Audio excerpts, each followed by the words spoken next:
John, we got a telegram from some lady friend of yours, a Bonnie something or other. Something you ain't telling me? Bonnie McFarlane. She's a friend. Saved my life when I went after Bill and nearly got myself killed again. Oh, now you two's in the habit of sending each other letters. How very nice. It weren't nothing like that. What's it say? I don't know. I can't. Well, you know I can't read. Give it here. You read that thing out loud? I ain't hiding nothing. Dear Mr. Marston, stop. Need corn sacks. Stop. Emergency. Stop.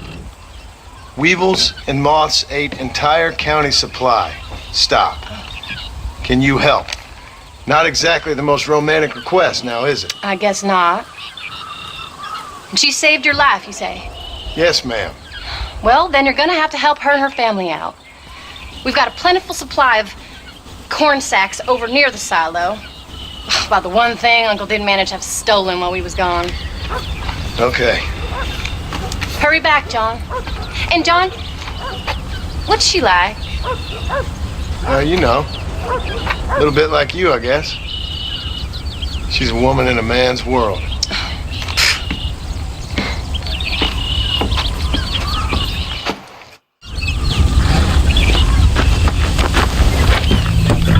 John, wait! Maybe I should meet this McFarlane woman. What are you waiting for? We better hurry.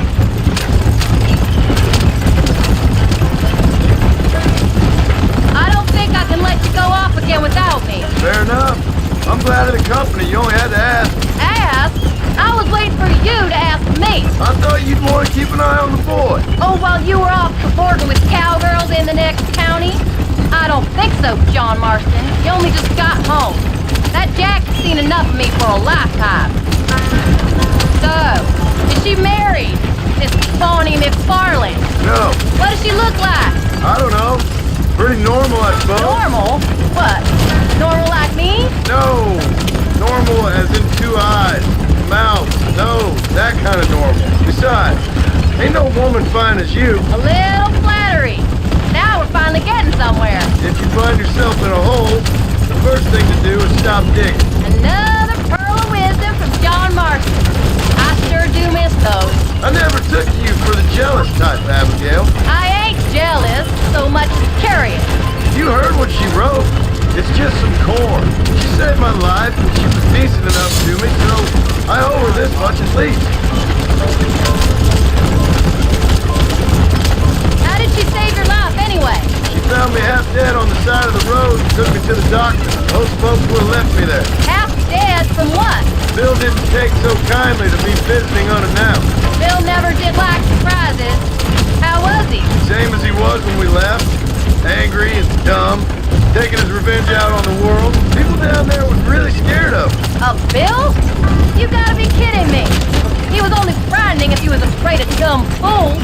Bill weren't so bad, but when Dutch went crazy, Bill took it hard. For a while, we all thought we'd found something right.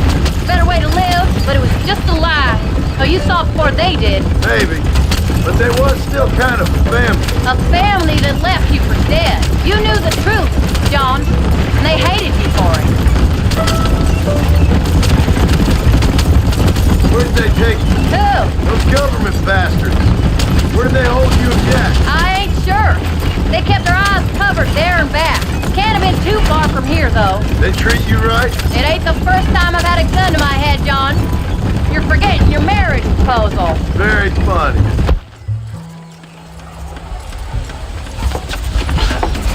You came. Thank you so much. We lost the entire harvest. Miss McFarlane, I'd like you to meet my wife, Abigail. Oh, ain't you quite the gentleman all of a sudden? It's a pleasure to meet you, Mrs. Marston. Likewise. Thank you for saving my husband's life. And for teaching the miserable goat some manners, among other things. I didn't teach him anything. I know better than to try to change a man.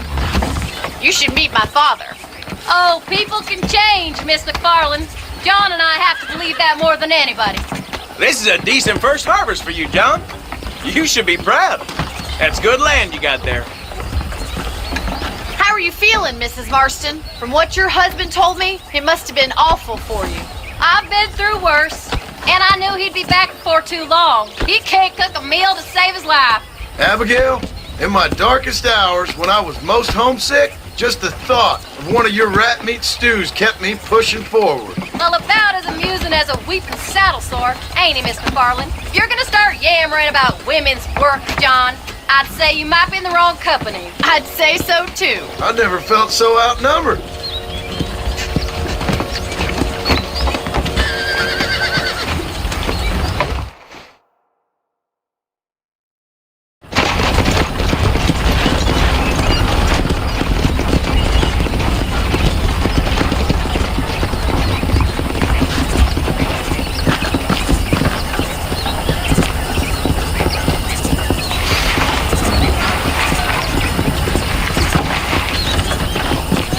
Ma'am?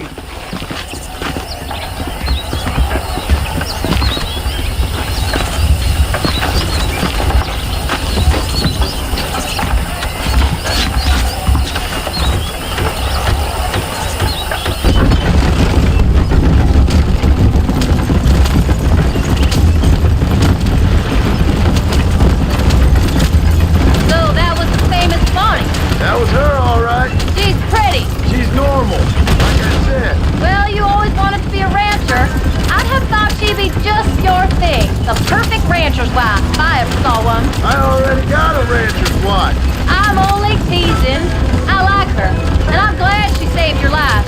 Most of the time, anyways. The McFarlands are good people. She did blush redder than a shepherd's sunset when she saw you, though. I have that effect on women. You've clearly had one too many blows to the head.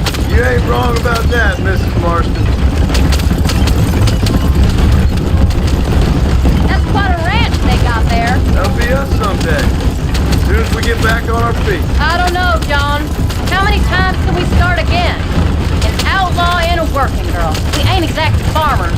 We are now. Forget that life. It's over. Do you really believe that? We have to. It's the only way we'll ever have a future. The life we led, that doesn't go away. It's never over. You think those government men are just gonna leave us alone now? The old gang's dead. I did what they asked. And that's it? A life of crime forgiven? We're back together, ain't we? Till they decide you owe them something else. Sometimes I think I was the stupid one for believing I could get out. Maybe Dutch, Bill, and Javier were just being honest with themselves. You ain't perfect, John, and I sure ain't.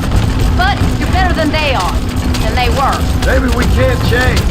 But we gotta try, for Jack's sake. Even if we have to start again 100 times. It's better than going back to what we were. How's Jack doing? Angry, upset. He's been through a lot. I hope he's gonna be alright. It's gonna take time. For a while, his world was safe. Normal, even. Then it got turned upside down again. You ain't saying much about it. I've tried to talk to him, but how do you explain any of it? What do you say when he asks about Uncle Bill and Uncle Dutch?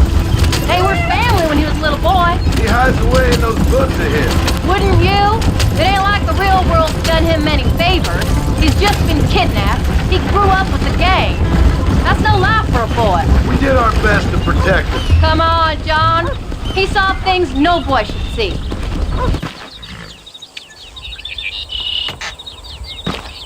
We did good today, John. I guess I better go fix us something to eat.